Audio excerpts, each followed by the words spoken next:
It's the rush before the rush. Staff at Grendel's Den are prepping for the lunchtime crowd. This pub has been a staple in Harvard Square for more than 50 years, started by Carrie Coulter's parents. I used to go around and literally crawl around on the floor picking up change that the waitresses had dropped and then bringing it over to them to say, "You dropped this, here's your money." But it's change of a different sort that now has this second-generation pub owner worried. The Trump administration has engaged in a very public feud with Carrie's neighbor, Harvard University. President Donald Trump claims the school has allowed anti-Semitism to flourish on campus and discriminates in its enrollment and hiring practices, accusations Harvard vehemently denies. The president has frozen billions of dollars in federal funding to the university and is trying to bar Harvard from enrolling international students. That could impact nearly 6,800 people, about a quarter of Harvard's student population. Students who go out to eat at restaurants like Grendel's Den. Carrie says they account for a third of her business. Where are we going to get those dollars? They're not going to just magically materialize. There's no untapped market. Do you think that the Den can survive without international students? I don't know. It's a question Denise Gilson is grappling with, too. We like to say that it's been a destination since 1630. She's the head of the Harvard Square Business Association, which advocates for more than 300 individual storefronts, most of which are locally owned one-off establishments, without other locations to offset losses. Students are the bloodline of their very existence. How are businesses preparing for the possibility of fewer students? The kinds of things that they did during COVID, I suspect they will employ the same applications. So reduction of staff, reduction of hours, less choices on the menu. But the difference between COVID and this is that there were government subsidies during COVID.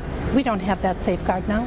While a judge has temporarily blocked Trump's efforts to end foreign student enrollment, it's seen as only a short reprieve as the net widens beyond Harvard's walls.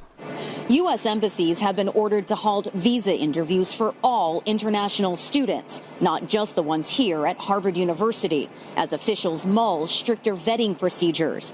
The Trump administration also says that it will aggressively revoke the visas of certain Chinese students. That could impact colleges and universities across the country who educate more than 1 million international students every year, students that pack a massive economic punch. They added $44 billion to the U.S. economy last year alone, spending on everything from tuition and housing to food and entertainment.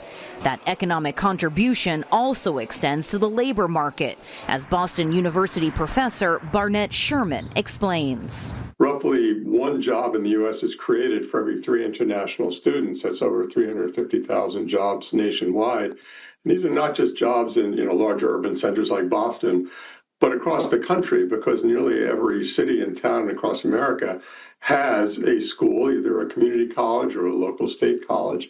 And there are a lot of international students coming to those schools. And since foreign students often pay full tuition, they're a vital revenue stream for schools faced with declining domestic enrollment, which, according to the National Center for Education Statistics, fell 15% between 2010 and 2021. But experts like Professor Sherman say foreign students' economic contributions last much longer than their college years. 25% of the billion-dollar companies on the stock exchanges were started by international students.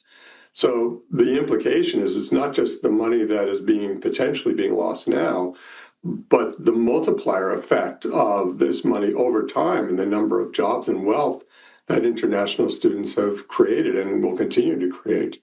In Harvard Square, business owners know that firsthand. They also know that if Harvard is forced to shut its doors to foreign students, the fabric of this community will be altered in ways beyond financial. Tony Waterman, CNA, Cambridge, Massachusetts.